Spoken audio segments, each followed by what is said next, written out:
Hello students, welcome back to the channel. आज हम कर रहे हैं क्लास 8 का चैप्टर 10 मेंसुरेशन असाइनमेंट 10.3 का question number 1 multiple choice questions हैं और इसका फर्स्ट पार्ट है volume of a right circular cylinder with base radius r and height h is. तो एक राइट सर्कुलर सिलेंडर है, उसका वॉल्यूम आपको बताना है जिसकी जो बेस रेडियस है वो आर है एंड हाइट एच है। तो वॉल्यूम होता है बेटा, इसमें हमें सिर्फ फॉर्मूला ही लिखना है, वॉल्यूम ऑफ सिलेंडर। ठीक है, सिलेंडर का ओनली वॉल्यूम का फार्मूला क्या होता है, जब रेडियस आर हो और हाइट हो तो क्या होगा, पाई आर स्क्वायर एच होता है इसका फार्मूला। तो इसमें हमारा बी पार्ट इसका करेक्ट आंसर होगा, सिर्फ इसमें हमें फार्मूला बताना है। ठीक है, क्योंकि रेडियस आर है और हाइट एच है तो पाई आर स्क्वायर एच इसका वॉल्यूम हो जाएगा। सेकेंड क्वेश्चन है two circular cylinders of equal volume have their height in the ratio 2:1. The ratio of their radii is। Two circular cylinders हैं जिनकी वॉल्यूम इक्वल है और उनकी हाइट का जो रेशो है वो है 2:1। तो रेशो उनकी रेडियस का कितना हो जाएगा, रेडियस का क्या रेशो होगा वो हमें यहाँ पे बताना है। ठीक है, तो इसमें देखो टू सर्कुलर सिलेंडर्स हैं जिनका वॉल्यूम इक्वल है। तो यहाँ पर हम लिखेंगे फर्स्ट सिलेंडर में अगर रेडियस है बेटा, रेडियस को हमने मान लिया R1, ठीक है, और उसकी हाइट को लेट कर लेते हैं, लेट हाइट को लेट कर लिया हमने 2x। तो उसका वॉल्यूम हो जाएगा हमारा फर्स्ट सिलेंडर का V1। ठीक है, V1 मान लिया हमने इसका फर्स्ट सिलेंडर का, तो इसका वॉल्यूम हो जाएगा, वॉल्यूम का फार्मूला होता है पाई आर स्क्वायर एच। सो इसका यहाँ पे पाई का तो पाई ही रहेगा, आर स्क्वायर हमारे पास आर क्या है, R1 लिया हमने आर को, तो यहाँ पे R1 का स्क्वायर और एच है हमारी 2x। ठीक है, तो ये है हमारा फर्स्ट सिलेंडर का। उसके बाद जो हमारी सेकंड सिलेंडर है उसमें आर को हमने मान लेते हैं हम R2। ठीक है, R2, और इसकी हाइट को हम लेट कर लेते हैं, इसको हम लेट कर लेते हैं 1x। ठीक है, इसकी हाइट को, क्योंकि ये हम कैसे ले रहे हैं, ये क्योंकि हमें हाइट का रेशो दिया हुआ बेटा, जब भी क्वेश्चन में हमें रेशो दिया होता है उसको हम x के इक्वल लेट कर लेते हैं। तो जो फर्स्ट वाला सिलेंडर है उसकी हाइट को हमने मान लिया 2x और जो सेकंड वाला सिलेंडर है उसकी हाइट को हमने मान लिया 1x। ठीक है, तो इसका वॉल्यूम हो जाएगा V2, सेकंड वाले सिलेंडर का volume V2। Pi r square h formula होता है, वैल्यूज पुट कर दो, पाई आर स्क्वायर, आर क्या है R2 का स्क्वायर, एच हमने मानी है 1x। ठीक है, तो अब क्वेश्चन में बोला गया है कि इन दोनों सिलेंडर्स की वॉल्यूम इक्वल है। तो ये फर्स्ट वाले सिलेंडर की वॉल्यूम है, ये सेकंड वाले सिलेंडर की वॉल्यूम है, तो दोनों की वॉल्यूम इक्वल है, तो दोनों को इक्विटेट कर देंगे। पाई R1 का square into 2x is equal to pi R2 का स्क्वायर 1x। पाई से पाई कट जाएगा और x से x कट जाएगा, तो यहाँ बचा हमारे पास R1 का स्क्वायर इंटू 2। ये मैं थोड़ा आपको अलग करके दिखा रही हूँ क्योंकि ये मल्टीप्लाई होंगे ना यहाँ पे, बेटा, R2 का स्क्वायर इंटू में 1। तो हमें इनका लेना है रेशो। ठीक है, तो R1 का स्क्वायर अपॉन R2 का, यहाँ पे ये मल्टीप्लाई था, इधर आके डिवाइड में चला जाएगा। ठीक है, और इसको 2 को हम राइट साइड में भेज रहे हैं, 1/2। ठीक है, तो यहाँ पर देखो बेटा, इसकी भी दोनों की पावर 2 है, तो यहाँ पे इसको हम होल पावर में ले लेंगे। ठीक है, यहाँ पर हम लिखेंगे R1 अपॉन R2 का whole square is equal to 1/2। ठीक है, 1/2।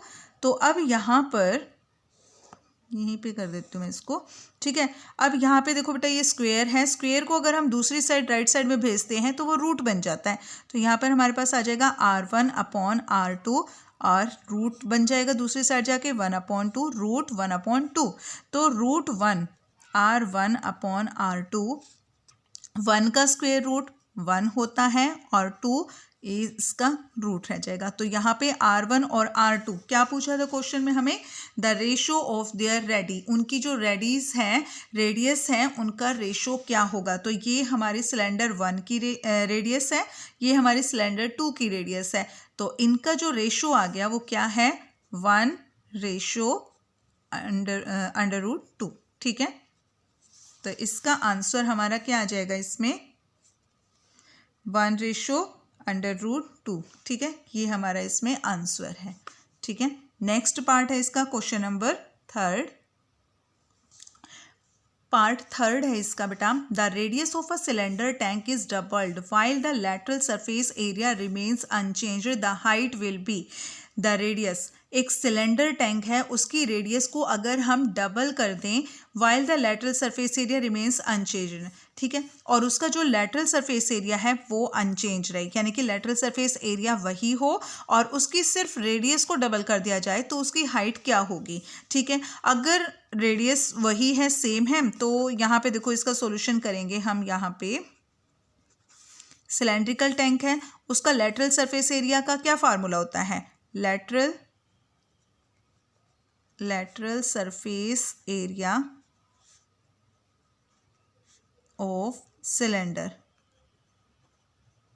लैटरल सरफेस एरिया होता है सिलेंडर का 2πr(h). ठीक है, ये होता है लैटरल सरफेस एरिया सिलेंडर का 2πr(h). तो यहाँ पर कह रहे कि अगर इसकी रेडियस को डबल कर दिया जाए, तो यहाँ पर देखो यहाँ पे लिखना है व्हेन रेडियस इज डबल। अगर इसकी रेडियस को हम डबल कर दें, व्हेन रेडियस इज डबल्ड, तो रेडियस क्या हो जाएगी? रेडियस हो जाएगी 2r। ठीक है, रेडियस हो जाएगी 2r।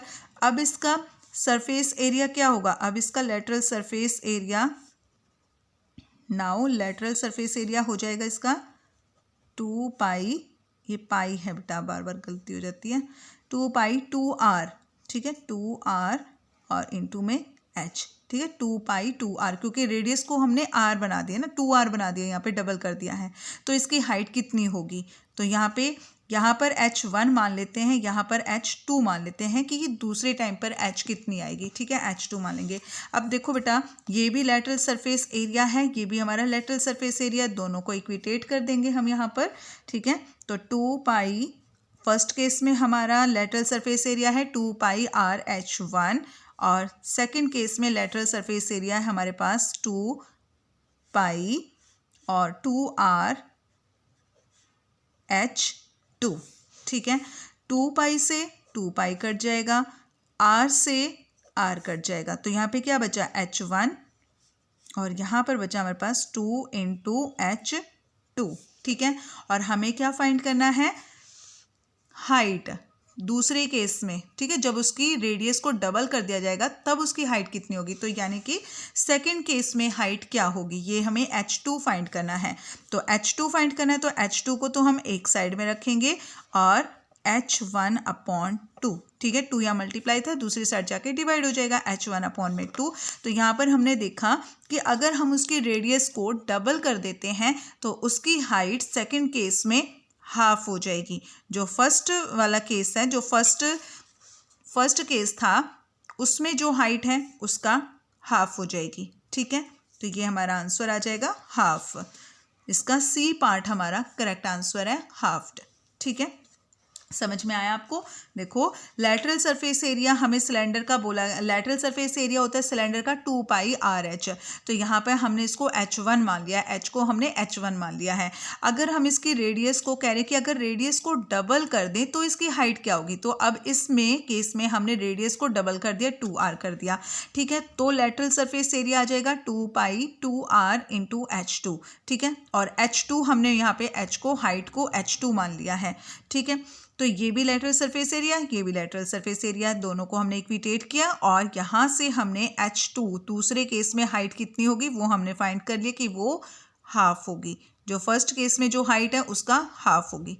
ठीक है, तो इसलिए यहाँ पर इसका आंसर हाफ्ड। तो क्वेश्चन नंबर 1 कंप्लीट हो गया है। नेक्स्ट क्वेश्चन के मिलेंगे हम अपनी नेक्स्ट वीडियो में, तब तक के लिए bye and please like, share and subscribe my channel. Thank you.